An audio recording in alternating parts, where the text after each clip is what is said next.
bienvenidos a su espacio Sigua Digital. Mi nombre es Eric Fortunato y conmigo están Carlos Ramírez y Pamela Frías. Señores, y estamos en diciembre, estamos en Navidad, acabamos de pasar todo un show del que vamos a hablar un poquito, pero yo espero que todo el mundo con este asunto de ir a caerle atrás a la gente, todo el mundo esté durmiendo bien, nadie tenga pesadillas, nadie esté pensando ni en pulpo ni en anguila. ¿Tú estás durmiendo bien, Pamela?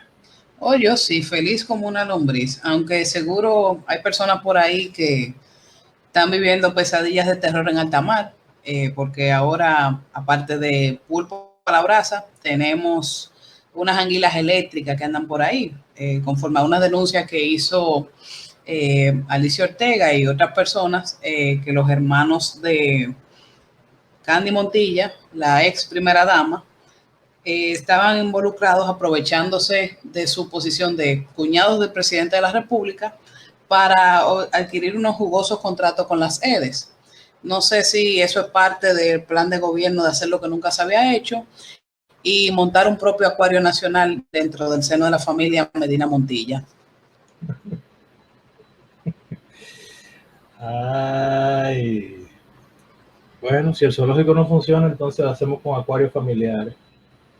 Sí, o un restaurante también, porque tienen de especialidad de pulpo. Y calamares, anguilas, todo, hay de todo. Hasta tiburones tienen. Ay, si llegan a cocinar un tiburón, ya veremos.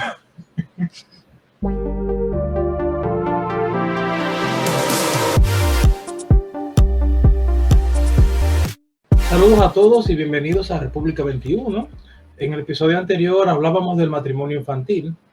En esta entrega queremos hablar de las medidas de coerción, pues resulta y acontece, como ya todos sabemos, que la llamada operación pulpo o antipulpo se armó un espectáculo y querían hacernos ver como si fuese un juicio de fondo. Es por esto que es bueno que nuestros oyentes como que aprendamos, que todos aprendamos sobre este tipo de medidas.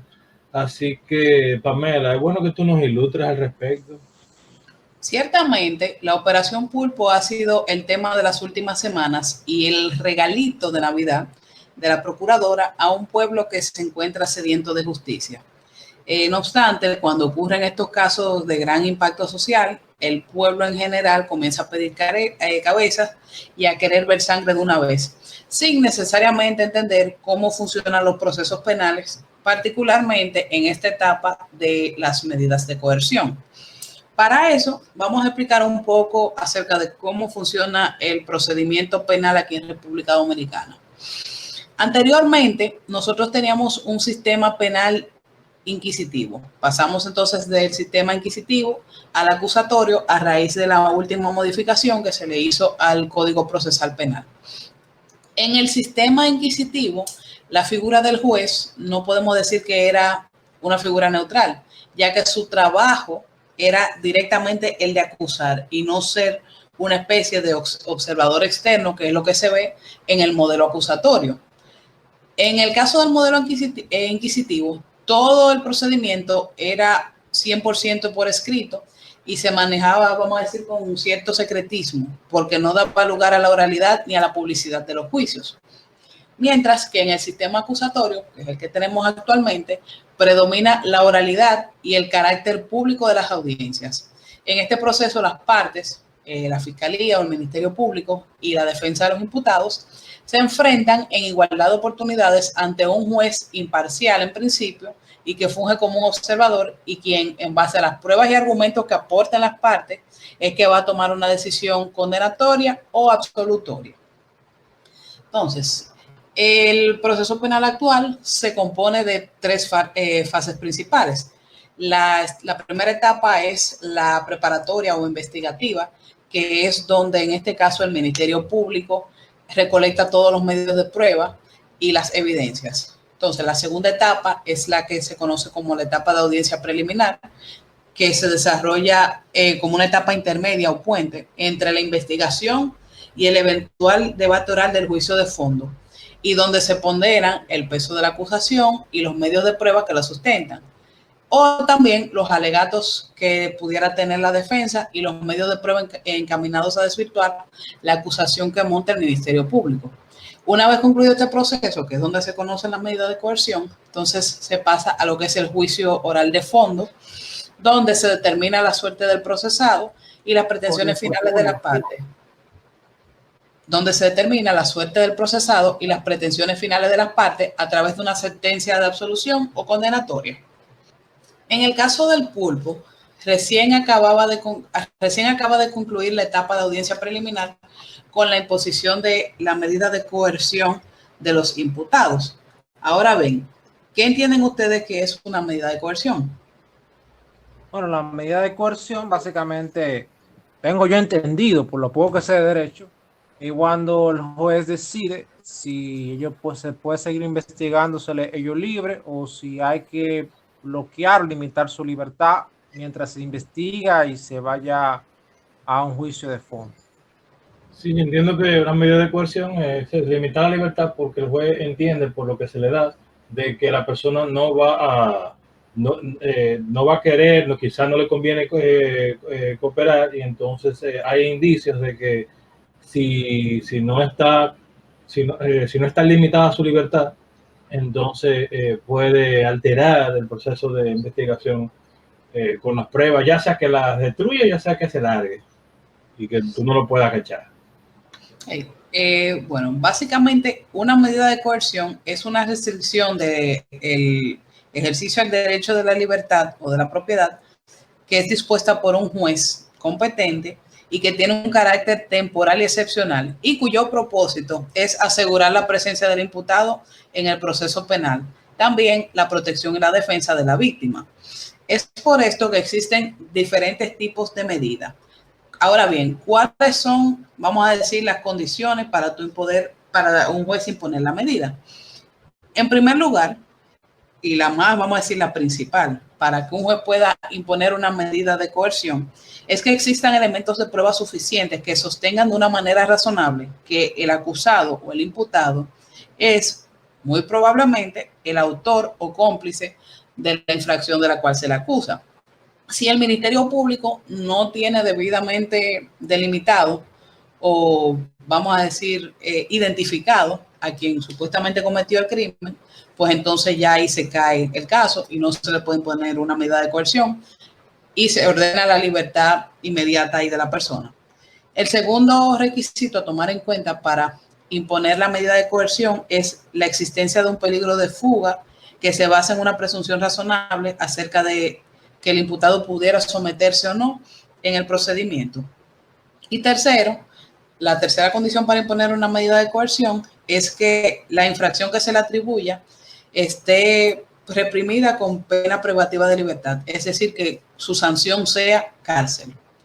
Nuestro Código Procesal Penal, en su artículo 226, establece 7 medidas de coerción que pueden ser aplicadas a discreción del juez en base a los 3 principios que mencioné anteriormente y obviamente otros elementos que quedan a su discreción, como por ejemplo el arraigo que pueda tener el imputado, o sea, el arraigo social, económico, y también qué tanto esa persona pudiera entorpecer el proceso o atentar contra la víctima si se deja en libertad. Entonces, las medidas de coerción que contempla está la presentación de una garantía económica suficiente, el impedimento de salida, la obligación de someterse a un cuidado o vigilancia de una persona o institución determinada, la presentación periódica, colocación de localizadores electrónicos, el arresto domiciliario y la más gravosa de todas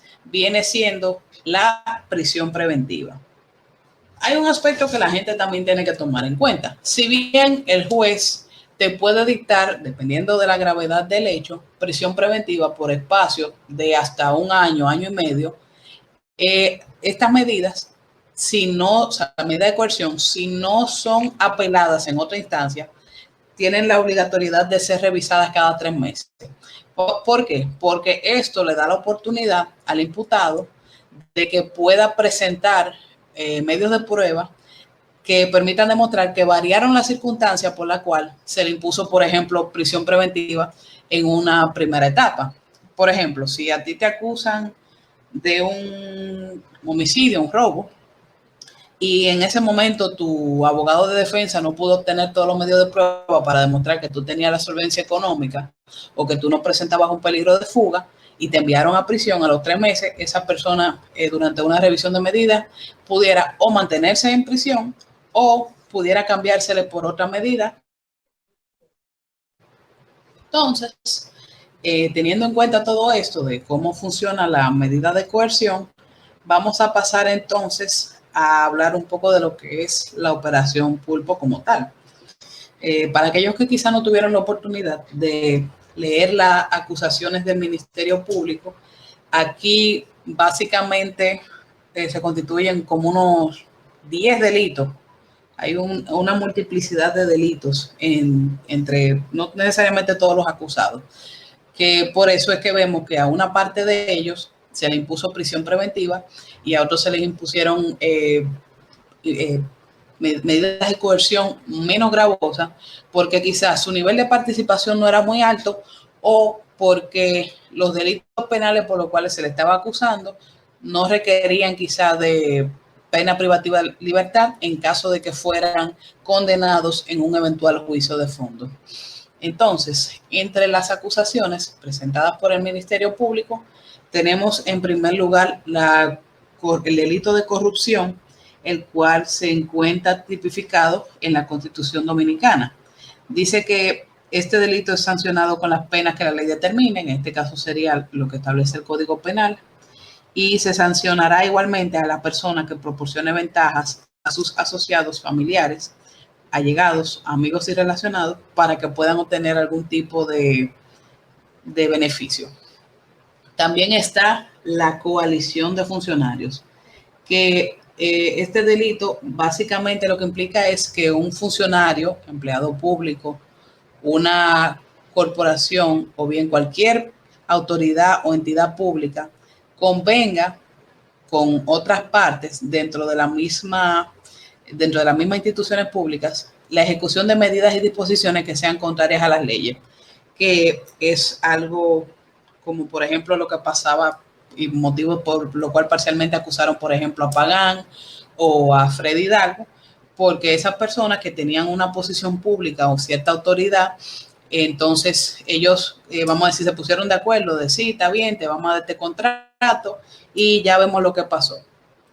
También está la falsedad en escritura, que esto implica una pena de trabajo público, pero que ya eso no se utiliza mucho, sino más bien prisión.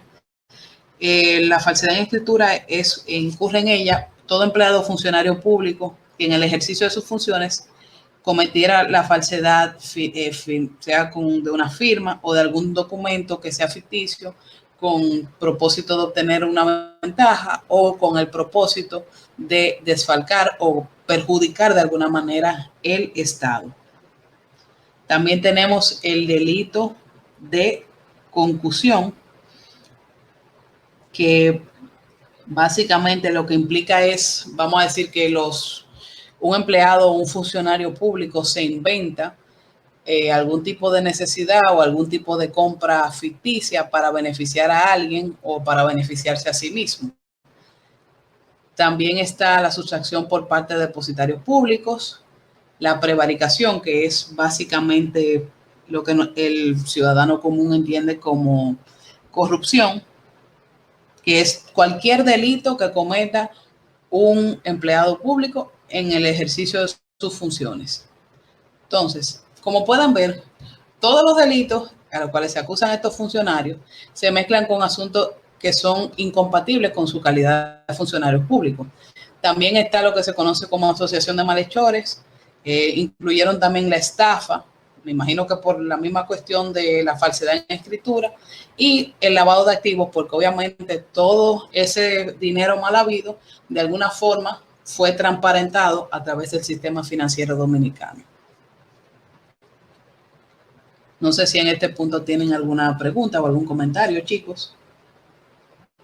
No, me llamó la atención lo de las compras de emergencia, porque en la parte del juicio se habló de la compra de emergencia para Semana Santa y eso se comentó mucho de cómo, o sea, era tan evidente la corrupción de funcionarios que, oye, me se inventaron que había una emergencia en Semana Santa, pero Semana Santa sabemos que siempre son todos los años. Sí, lo que pasa es que aprovecharon el contexto de que estábamos en pandemia, que la gente, y a través de esa coyuntura, pues entonces ese fue el mejor escenario Pila para de compras, sí, pila de plantear compras estas en compras pandemia. fabulosas y encantadoras y precisamente Ahora, lo chévere es pues que podían hacer en la compras sin ningún defensa, tipo de regulación. sí, lo chévere es que en la defensa de Alexis, él básicamente definió que él era contratista y justamente la ley de compra y contrataciones, tengo entendido que tú si tienes algún grado de consanguinidad con los funcionarios o con el presidente, tú no puedes ser contratista. O sea que él prácticamente se incriminó en su misma defensa. Ciertamente, o sea, por más contratista que él sea, por el simple hecho del lazo tan cercano de consanguinidad con el presidente de la República, automáticamente era para él ser excluido de cualquier proceso de compra y contrataciones públicas. Sin embargo, como podemos observar, eso fue totalmente pasado por alto. Otra cosa que me llamó la atención es que él en su defensa decía que los demás no eran testaferros de él, pero una vez defendiéndose, definió justamente las operaciones que usualmente se usan testaferro. O sea, ¿cómo tú pones a alguien a coger un préstamo para que tú lo pagues? O sea, ¿por qué tú no lo coges directamente? Son operaciones de testaferro, eso tú vas a pagar con recursos que no son realmente lícitos. Igualmente tú tener a alguien como director de una empresa de carpeta o una empresa, digamos, no sé, medio formal, que tenga de que 50% de las acciones, pero realmente de la ganancia tiene un 2.2%, un 3%, es un testaferro realmente. Está poniendo a alguien a prestar nombre para hacer las operaciones que tú no puedes hacer. Porque ese es el detalle, tú no puedes hacer las operaciones. Es por eso precisamente que la DGI te identifica dos tipos de beneficiarios finales dentro de una empresa. Tiene por un lado los beneficiarios finales por control accionario, que son aquellos que tienen un 20% o más de participación dentro de una empresa, y está lo que ellos llaman beneficiario final por control efectivo, que eso lo que quiere decir es que la persona puede ser que tenga vamos a decir, una participación mínima en cuanto a acciones se refiere, vamos a decir un 2%, un 1%, un 0.5% de acciones dentro de una empresa. Sin embargo, lleva dentro de la misma operaciones o cargos de gestor, director o que tenga que ver con la toma de decisiones importantes dentro de la operatividad de una empresa. Y otro factor que también me es súper curioso, o sea, realmente la defensa de él, yo le invito a todo el mundo que la vea, porque realmente yo creo que una defensa que él se estaba incriminando él mismo. Y es cuando él se quiso defender de que sus empresas no eran empresas de carpeta, sino que estaban todas en el mismo lugar, el mismo domicilio. Entonces, por la definición del libro de empresa de carpeta, justamente es que tengan un montón de empresas en el mismo registro, en la misma localidad. Y incluso los mismos empleados. Exacto, no creo Entonces, que nadie. me pareció sumamente absurdo. Y dije, bueno, yo en una parte dije, bueno, Quizá el mismo registro si no hubieran dejado que él hablara, si no hubieran dejado que él hablara, quizás los abogados iban más fácil. Pero con lo que él dijo realmente era muy difícil, por más teórico, filósofo que fueran los abogados, era difícil que el juez no le diera una medida de coerción como se la dio. No, ciertamente por eso que también, por más habilidosos que sean tus empleados, no es verdad que si tú tienes tres empresas con tres, vamos a decir, actividades totalmente diferentes, ellos sean capaces de desempeñar exactamente las mismas funciones dentro de una y dentro de otra. Yo me imagino que se tuvieron que poner la mano en la cabeza cuando él habló, porque para, para tener una barra tan buena y dejar que el pana despachara Tetaferrati y compañía de operaciones así por su boca, dígame ustedes, ahí, por eso fue que nada más pudieron tratar de defenderlo de que no le puede tirar como funcionario, es lo único, porque después de que el pana se incriminó con todo lo otro, era lo único que podían hacer. Exacto. Ahora, lo chévere fue la defensa de Fernando Rosa. Fernando Rosa prácticamente la conclusión lógica, creyendo todo lo que él dijo, que es el nuevo padre de la patria del Cibao. O sea, ¿Cuántos pulpos más aparecerán? Te digo que van a montar un acuario. o un marico centro.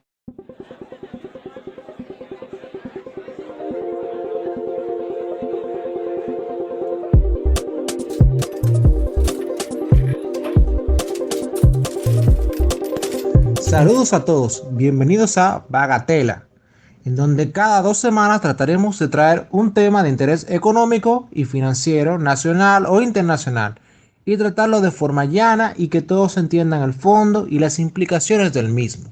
En el episodio anterior hablamos sobre el empleo total, qué implica y por qué no es tan buena idea como parecería ser. Hoy hablaremos sobre un tema que está muy en boga luego de que todos le echamos un ojo al caso Antipulpo, y no es para menos que el pasado 9 de diciembre, como todos los años desde el 2003, se celebra en las Naciones Unidas el Día Internacional contra la Corrupción. Por eso hoy hablaremos de la misma desde un enfoque económico. Ahora, Pamela, ¿cómo tú definirías la corrupción? Bueno, desde la perspectiva política, yo entiendo por corrupción como un acto mediante el cual una persona con autoridad pública, un funcionario, aprovecha su influencia y su poder para realizar un mal uso de recursos financieros y humanos a los cuales tenga acceso. Algo así como ser la niña bonita del presidente. Algo así, más o menos. Sí. Y Eric, ¿qué tú le agregarías a esa definición? Eso yo lo agregaría que eso viene por una distorsión de lo que está en la esencia de los principios de quien comete la corrupción, porque para tú poder llegar a esos actos es porque tú eso lo ves de lo más normal e inclusive encuentras justificación. Pues, todos los funcionarios que cometen corrupción es porque son un reflejo de lo que moralmente en la sociedad se entiende como bueno y válido. Es decir, que hay corrupción administrativa, política, hay corrupción de la parte de los fondos, pero es porque hay una serie de ideas que están corrompidas, distorsionadas en la mente de quien la comete. Ojo, que también hay corrupción corporativa, o sea, en el sector privado también se da. Ahora, según la Real Academia Española, se entiende como acción o efecto de corromper o corromperse. O sea, el que soborna, el que se deja sobornar, o el que pide coima por un servicio o porque te den una contrata pública. En lo referente a las organizaciones, como especialmente en las públicas, es práctica consistente en la utilización de las funciones y medios de aquellos a provecho económico o de otra índole, de sus gestores, como el caso de Pagán y Fernando Rosa en sus respectivas instituciones, a favor de Alex. Ahora, Eric, ¿la corrupción es buena o mala para la economía? Es una pregunta que parecería como boba, pero no lo es tanto. Bueno, nada más es buena porque la hacen y no la atrapan, pero es mala para la economía, es lo que yo en mi ignorante opinión diría. Sí, o sea, si partimos desde el planteamiento ético, sí, evidentemente, en términos éticos, la respuesta queda muy clara. Ahora en la economía se debe hacer algunas precisiones, ya que no es lo mismo corrupción en el sistema judicial, en la policía, el Congreso o en la ejecución de obras del Poder Ejecutivo. O sea, una licitación para compra pública o para hacer una carretera. No, la corrupción no tiene el mismo efecto y eso está los economistas se han roto la cabeza pensando eso y estudiando eso. Hay muchísimos estudios. Y existen estudios como el de Olawe Olakelan de la Universidad de Ibadan en Nigeria, donde se explica que la misma termina negando el acceso a bienes públicos esenciales y concluye dejando claro que la misma, o sea, la misma corrupción, hace mella en la eficiencia, calidad de los bienes públicos suministrados por la entidad implicada en corrupción. Esto parecerá bobo, pero este señor de Nigeria se pasó estudiando todo un año y haciendo un estudio con una entidad encargada del transporte público allá en Nigeria y determinó que efectivamente la corrupción estaba negando unos servicios, los servicios que se estaba prestado por constitucionalmente que diera esa institución. O sea que podríamos decir que la corrupción en salud pública, la corrupción en obra pública, niega realmente derechos y niega bienes públicos, y eso afecta realmente a muchas personas. Entonces, Fernando Rosa, para nada un padre de la patria, realmente. O sea, está negándole derechos a la población. Ahora, del otro lado de la moneda, porque los economistas se abstraen del lado de ético, o sea, lo han analizado de un montón de formas, se observa cómo en algunos casos la corrupción sirve de aceite ante ambientes regulatorios asfixiantes para los negocios. O sea, por ejemplo, en Venezuela hay 8.000 regulaciones y a veces para que los empresarios no martirizarse, le pagan una coima a los funcionarios y lo dejan tranquilo. O sea, eso en algunos estudios lo identifican como aceite. Una palabra, un eufemismo muy bonito para eso, pero ellos ponen, por ejemplo, un proceso para sacar una licencia de un camión podría tomarse un tiempo significativo, lo cual incentiva a sobornar a quien pide las mismas licencias, obteniendo una ganancia quien soborna, que es el ahorro del tiempo y por ende la capacidad de estar disponible antes para ofrecer servicios, dándose una ventaja comparativa y moral respecto a los otros negocios. Aquí volvemos a lo que dice Eric. Quien hace la corrupción se beneficia, evidentemente. Ahora, ahí hay un intercambio entre realmente si ese beneficio es que a costa de que todos estén peor, o ese beneficio es que tú te libraste y entonces tú estás dando un servicio. En este caso, en este ejemplo, evidentemente, él estaría usando la ley de licencia y él sobornándola para tener licencia como una forma de cartelizar el mercado. Entonces estaría extrayendo recursos. O sea, sería un tipo de rentismo en ese caso. Ahora, efectivamente, en los libros de su empresa tendría mayores ganancias.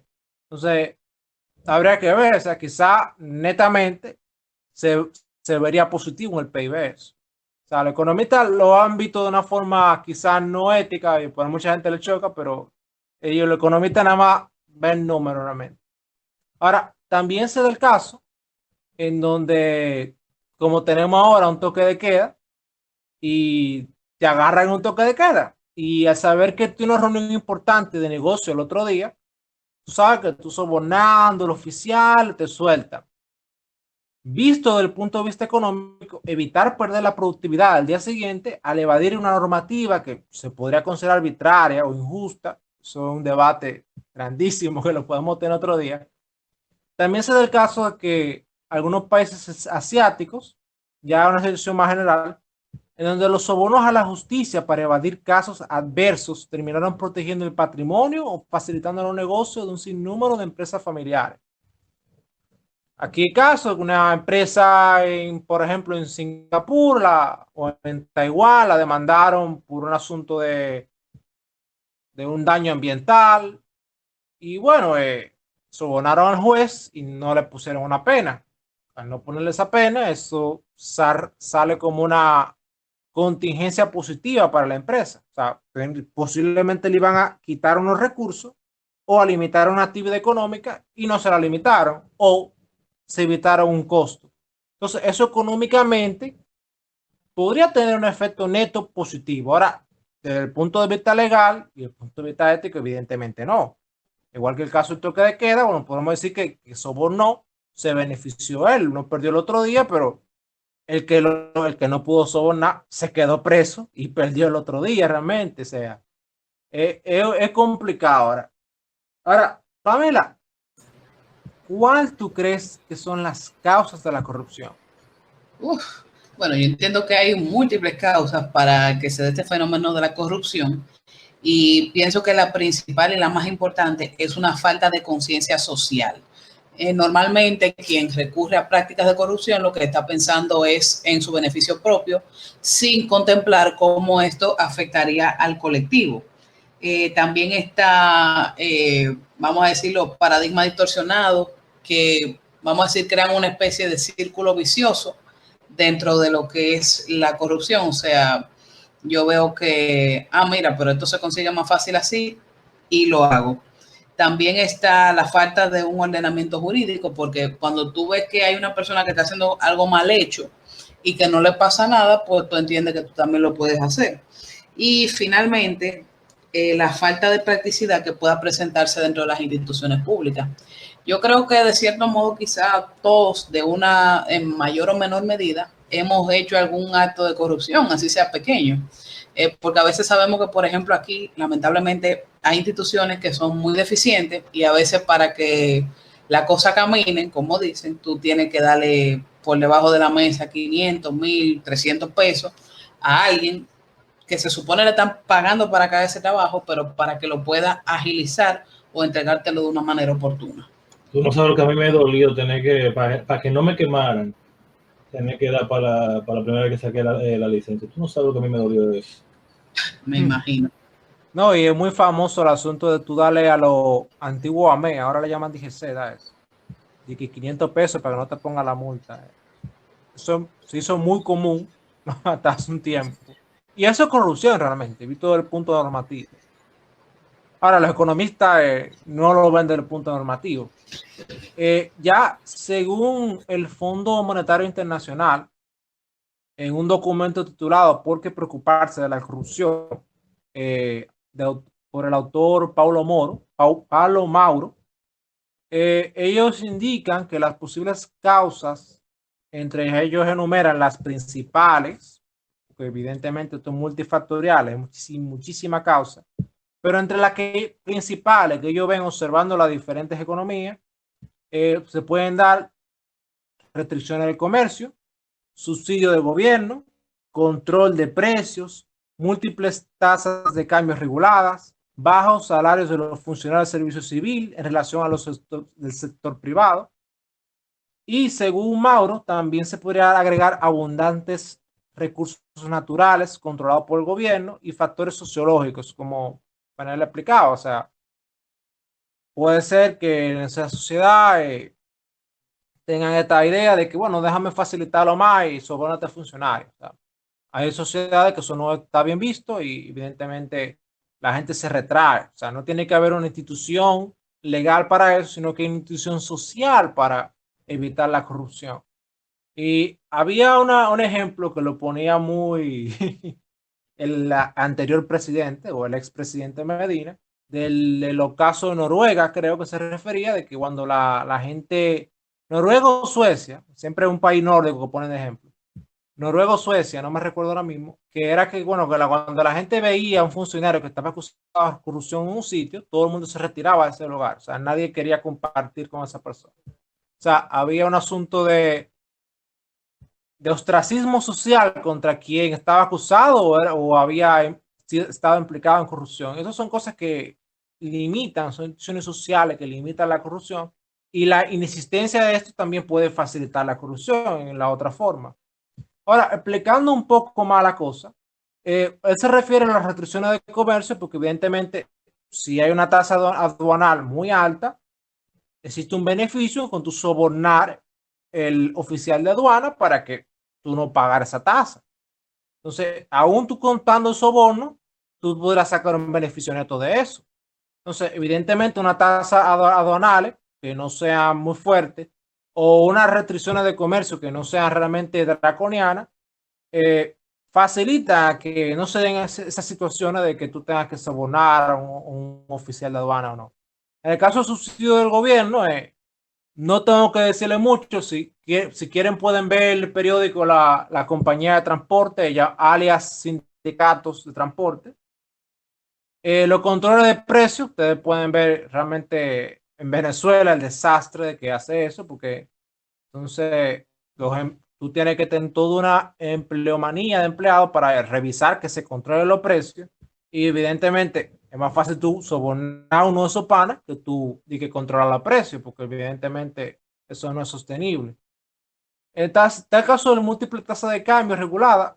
Aquí en República Dominicana no estamos muy familiarizados con eso, pero en Argentina sí. En Argentina existe muchísima tasa de cambio regulada por el gobierno, y en Venezuela también hasta hace poco existían muchas tasas de cambio y era incluso chévere tú registrarte para una tasa de cambio para importar medicina, no importar medicina, sino tú agarrar esos dólares y tú venderlo a otra tasa. Eso se hacía y eso no podría calificar como corrupción porque según la normativa era para importar medicina. En el caso de Argentina hay $1 incluso para tú importar insumos agrícolas y bueno, hay un asunto ahí muy fuerte. También se da el caso de los bajos salarios de los funcionarios del servicio civil. Ahí un poco cuestionable de forma ética, o sea, si está justificado o no, que eso. Pero según Mauro, sí es un factor importante. O sea, si el que está encargado de una regulación anterior gana muy poco dinero, evidentemente el beneficio potencial de dejarse sobornar es muy, muy lucrativo. Esto lo podemos ver con los guardias de la frontera, con los militares de la frontera, que dejar pasar o hacer de la vista gorda a veces deja un beneficio que con su salario no lo van a ver nunca. Ahora, Eric, ¿cuánto tú crees que le cuesta la corrupción a la economía dominicana? Esa pregunta está un poco difícil porque yo no sé ni cómo miden, porque por lo menos en el caso de Argentina, Javier Milei habla del informe creo que del Banco Mundial, del Banco Mundial o del FMI, y usan un término ahí de cómo unos fondos difusos ahí, y él le llama de corrupción, de choreo, pero yo no sé si haya un informe de algún órgano, tal mismo Transparencia Internacional, de algunos milloncitos que se vayan del presupuesto nacional, pero lo más que podemos estimar son de por ejemplo, estos casos, como ¿cuántos fueron los cuartos que se transaron, que acusa el Ministerio Público? Bueno, hasta ahora yo voy contando, van como 20 mil millones. Si contamos toda la... 20 mil millones. Sí. Y eso en porcentaje. Pero tendríamos que ver el PIB que, que Yo ha lo que cambiado mucho en este año a la baja. Yo espero que de la deuda que ya casi va por un 70, yo espero que no represente un 20%. Ojalá que no llegue un 20%. Bueno, el asunto un poco más complicado de ahí. O sea, primero está el lío de cómo medimos la corrupción. O sea, existe lo que es el índice de percepción de la corrupción, el índice de soborno, y hay un montón de índices para medir la corrupción y tú no sabes cuál o otro es mejor realmente. O sea, eso en sí mismo es un debate muy extenso en la academia. Pero podríamos citar varios estudios que nos darían un rango del impacto de la corrupción en la economía dominicana. Están los estudios como el de Dresser y Herzl en el 2005. Ellos indicaban que un aumento de la corrupción en un índice señalado para medirla tenía un impacto negativo de 0.13% en el crecimiento y consecuentemente eso tendría implicaciones en la efectividad de la inversión pública, la inversión extranjera y la inflación. Otros estudios como el de Rahman en el años 2000, revisando más de 79 países en un periodo que se va de 1990 a 1997, indicó que un incremento de la corrupción en un punto reduce el crecimiento por 0.79. Ok, Carlos, ahora esa información, póngala en dominicano para entenderte mejor. Bueno, o sea, si cogemos por ejemplo lo que dice Rama, o sea, cogiendo por ejemplo Bangladesh, o sea, si Bangladesh mejorara su índice de corrupción o su transparencia para estar a la par con Polonia, o sea, para tener el mismo índice de corrupción de Polonia, habría crecido un 2.1% más al año durante ese periodo que ella estudió y dejaría un PIB per cápita un 18% mayor al alcanzado en el periodo estudiado.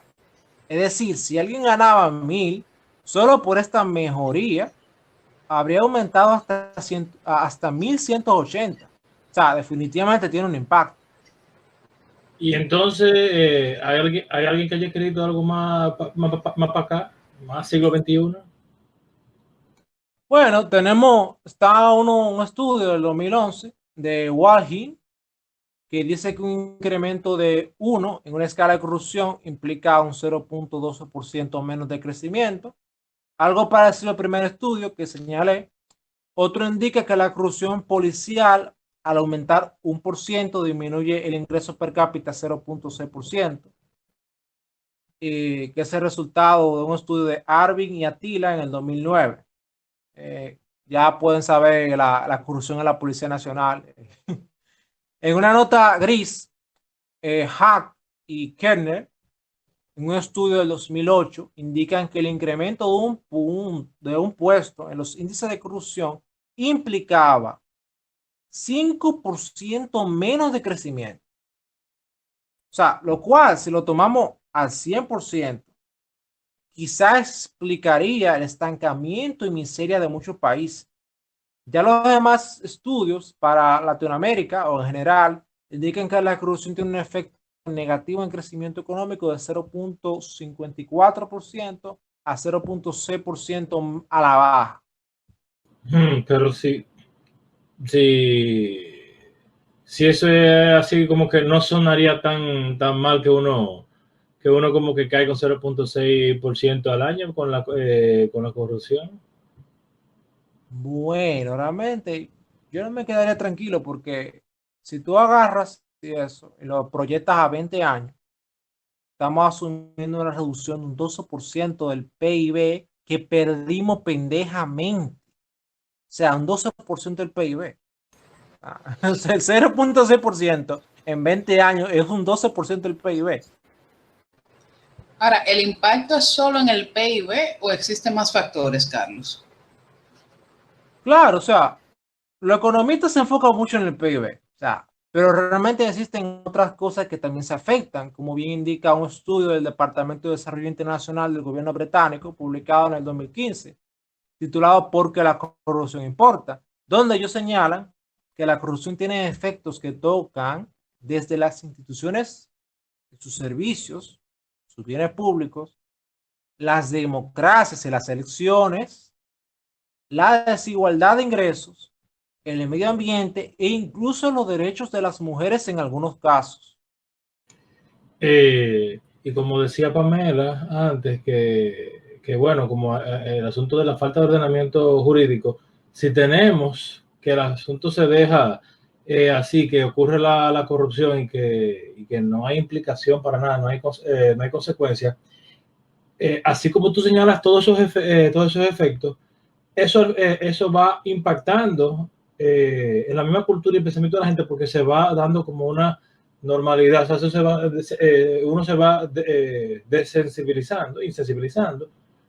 Y óyeme, tanto que se quiere de igualdad y tanto que fíjate que hasta las mujeres, fíjate que tú dijiste, tanto que ahora tanta lucha de feminismo e igualdad, que la corrupción hasta eso afecta, pero también veo que algo de notar es que todo eso va impactando a la cultura. Tanto ahora que se habla de la batalla cultural, mientras más en 20 años una cultura pues, se puede hacer verdad socialmente corrupta, o sea, la población en 20 años que se dure como que bueno, nada, fulanito robó, fulanito hizo tal cosa, tal empresario hizo tal cosa, en 20 años todos nos vamos a poner a robar porque lo vemos normal y eso tiene un impacto serio en la cultura, aunque no te lo pongan en los libros de texto porque tú lo ves. Y aquí es evidente, después de ver el expediente del caso Antipulpo, que tenemos un lío serio de corrupción con las compras públicas. Sí, sí, acá nuestro mayor problema es la corrupción en la compra pública y en las regulaciones o permisos que pide el Estado. O sea, hay un serio lío con eso, como podemos ver en el caso Antipulpo y los demás pulpos que vienen también. Pero Carlos, ¿cómo vamos a evitar que el Estado Dominicano se convierta en un restaurante con especialidades marinas? Porque como voy escuchando esto, que vienen estos expedientes, parecería que tenemos un especial de pulpo a la gallega en el Estado Dominicano y eventualmente aparecerá un sushi de anguila. Bueno, realmente parecería que la respuesta que da todo el mundo es sencilla. O sea, bueno, vamos a meter a todos los corruptos presos. Pero la cosa no es tan sencilla, porque de proceder así estaríamos sancionando la práctica, pero no previniéndola, que es lo que realmente importa. de nada nos vale meter 100 políticos presos todos los años, porque más que ser un ejemplo de lucha anticorrupción, se podría decir que existe tanta corrupción que todos los años meten 100 gente presa por eso. Ahora, ¿qué concretamente se podría hacer para evitar otros pulpos? Bueno, aquí se podría hablar de muchas cosas.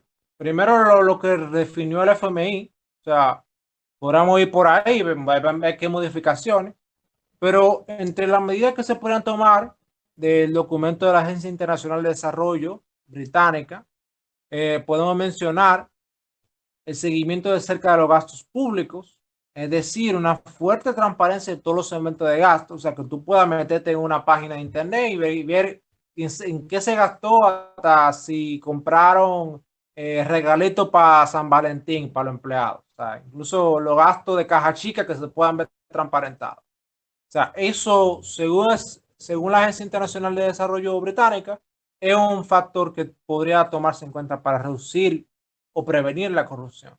También está lo que son reformas en la manera y estructura de los impuestos y tasas aduanales. O sea, evidentemente tiene una estructura impositiva monstrenca, con muchísimas tasas, muchísimas cosas. Es más fácil que venga un listillo, funcionario de la DGI, y diga, mira, yo te lo simplifico y ven que yo te lo resuelvo y tú me das tanto. Igualmente en aduanas, si existe una tasa única aduanal que sea baja, es muy difícil que venga uno, mira, dame tanto y yo te paso esta mercancía. O sea, es muy difícil que ocurra eso. También existe lo que son las reformas en el manejo de la finanza pública. O sea, evidentemente, si tú tienes unos gastos bien estructurados, bien programados, es difícil que no se vea si se gastó un peso de más en una que otra cosa. O sea, incluso para eso que se tiene básicamente lo que en teoría va a costar la obra. O sea, no se va a hacer un puente por hacer, sino que el puente se tiene que hacer en base a ese presupuesto. Y si se salió ese presupuesto, evidentemente hay que investigar por qué se salió. O sea, no es que evidentemente hubo corrupción por eso, porque puede ser que se calculó una cosa mal y por eso aumentó el costo. Pero en algunos casos, como vimos en el caso Antipulpo, bueno, cuando se multiplica por 20, ya evidentemente hay un maco ahí. Hay otra cosa que es muy importante que señalan los británicos, son auditorías independientes a las instituciones. Aquí brilla por su ausencia la Cámara de Cuentas. Lamentablemente ese organismo no ha dado pie con bola y básicamente se refieren al papel de la Cámara de Cuentas y aquí no estamos flojos con eso. Me recuerdo que hubo un año que se denunció que la Cámara de Cuentas prácticamente no hizo auditoría y cuando la razón de esa institución es hacer auditoría, entonces no estaban haciendo nada, se fueron a ver la cara casi un año. Esa es la deuda, igual que con la parte de la justicia y la independencia y el nombramiento de los jueces. O sea, si todo es político y hasta tú para nombrar los auditores de la Cámara de Cuentas, créeme que ni vamos a tener bien la justicia, ni vamos a tener tampoco las auditorías independientes. Claro, ese es un tema, cómo tú estructurar que esos auditorías independientes realmente no sean partidistas, no sean políticos, sino que sean gente que realmente cumplan esa función y que por intereses políticos no lo cambien, porque ese es el asunto. O sea, si a ti te pueden cambiar por asunto del vaivén político, evidentemente tú no vas a hacer tu trabajo, va a beneficiar o va a perjudicar a uno. Entonces, ahí que está el asunto, el meollo. Hay otra cosa que ellos señalan, que es muy importante, que es el seguimiento social. Por ejemplo, aquí entra la ONG como Participación Ciudadana, que están constantemente chequeando los funcionarios y dándole vuelta para ver que realmente el dinero público, la hacienda pública, se gaste de la mejor manera. Va a ser necesario, obviamente, la participación ciudadana, pero van a tener que aparecer otras instituciones, porque ya participación ciudadana está en el gobierno, pero sí pueden haber otras ONG y otras instituciones de, de, de índole social, o hasta grupos de ciudadanos que decidan, espérate, nos vamos a juntar y dar seguimiento porque hacen falta ese tipo de control ese control social. Y Carlos, ¿y si todo este meneo se le prende a alguien el bombillito o creyendo que es brillante y ponemos un ministro ahí de anticorrupción? Bueno, yo estoy esperando que pase, venga una gente, porque realmente es muy interesante la evidencia que traen diferentes estudios respecto a eso. En Singapur y Hong Kong ha funcionado en bajar la corrupción, tener una autoridad anticorrupción, como así lo indicó un estudio publicado en el 2011 por Mublipidi, el pana como indio, me excusan porque ese nombre está muy difícil de pronunciar. Pero por otra parte, Shah y Shacher también parece que son como de la sudeste asiático, no un apellido muy raro. En 2004 estudiaron estas entidades de anticorrupción, concluyendo que las mismas raramente eran efectivas, disminuyendo la corrupción en ambientes con pobre gobernanza y altos niveles de corrupción. ¿Qué tú crees, Eric? ¿Nos sirve o no el zapato? Bueno, mientras tanto nosotros no podemos darnos el lujito, entonces si pobre gobernanza y alto nivel de corrupción, no vamos a resolver nada. Nosotros somos bastante corrupticos y tenemos problemas todavía con la gobernanza con tu República Digital. Yo, al igual que Eric, entiendo que eso sería algo irrelevante y que sería más bien una institución que estaría ahí para generar nuevos puestos de trabajo sin que necesariamente sea efectivo. O sea, hasta que no resolvamos el problema que tenemos de institucionalidad y que aquellas instituciones que se suponen que deben de supervisar, perseguir y prevenir la corrupción no funcionen de una manera medianamente bien, no estamos en nada poniendo vamos a suponer, un ministerio anticorrupción. Sí, o sea, podríamos agarrar y hacer el Ministerio de Anticorrupción bonito y toda la cosa, pero quizá la corrupción que tenemos nosotros dominicanos de un nivel que, como indicó Cha y Chapter, es un poco alto como para realmente tirarle el diente. O sea, quizás estemos tan corruptos que esas entidades las vamos a corromper inmediatamente que se creen. Y pasa una cosa, y es que al ver tanta corrupción, tantos problemas, y que tú eliges, tú votas por alguien y toditos están en la misma condición de que si tú robas 10, yo robo 20, y la gente se desespera y quiere una respuesta de hoy para mañana. Hay gente que dice, óyeme, nosotros no servimos, vamos a analizar a los gringos, o ya que los suizos son tan duros y unos monstruos y óyeme, y son la Coca-Cola en el desierto, vamos, que nos gobiernen ellos. Entonces, ¿qué tú le dices a ellos? Bueno, le diría que observen el escándalo de corrupción del presidente de la FIFA hace unos años y los manejos de compra pública de las provisiones para las tropas en Irak de parte de Estados Unidos. O sea, la cosa más que quien como individuo gobierna es un fenómeno complejo que involucra un sinnúmero de interrelaciones y dinámicas entre varios actores, organizaciones e instituciones a diferentes niveles. Suena como que estoy culpando a los corruptos, pero no es así, ya que la lucha contra la corrupción, el esfuerzo colectivo, es la suma de un sinnúmero de iniciativas individuales. Y no nos dormamos ahí. Sin lugar a dudas, reformas estructurales del aparato estatal son necesarias para reducir o eliminar la corrupción. En muchos casos, entre esas reformas está reducir el Estado, como bien hemos visto en los procesos de cierre de Fumper y SOE, ambas implicadas en el caso que todos estamos dándole seguimiento hace unos días, en su primera etapa. Ahora, lo de reducirlo no lo debemos interpretar ni siquiera como un planteamiento ideológico, es un tanto sentido común. Algo pequeño y compacto no solo es más fácil de vigilarlo, sino que la disminución de sus interacciones reduce la probabilidad de actos de corrupción. O sea, evidentemente un Estado que regula todo, como anteriormente estábamos hablando, va a haber una oportunidad de que venga un funcionario y acepte un soborno o plantee una situación de coimas. Otra cosa es que al tener un Estado más pequeño, tú puedes garantizarle unos mejores salarios a los funcionarios que tú tienes, como señala el FMI, que en algunos casos es el asunto de los bajos salarios o incentivo para ese sobornado. Para luchar contra el flagelo de la corrupción no existe fórmula mágica, pero explorar la experiencia internacional y local es un primer paso para no solo tener mejor gobernanza, sino que también un mayor bienestar para todos los dominicanos. Como dicen las campañas, comienza por ti y por mí.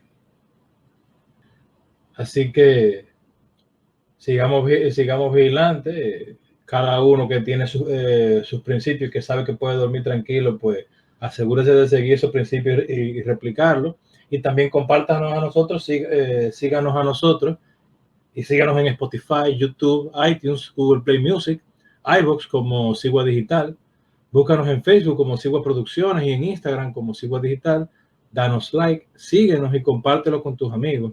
Visita nuestro portal siguadigital.com, donde también encontrarás publicados todos los episodios que hemos grabado. Síguenos en Twitter, @siguadigital. Puedes escribirnos a info@siguadigital.com y también dejarnos tus preguntas en las diferentes plataformas. También estamos en Telegram y ahí pues publicamos cada vez que sale un podcast o cada vez que escribimos un artículo. Así que puedes buscar Sigua Digital, el canal Sigua Digital en Telegram. Gracias por escucharnos y esperen nuestra próxima entrega.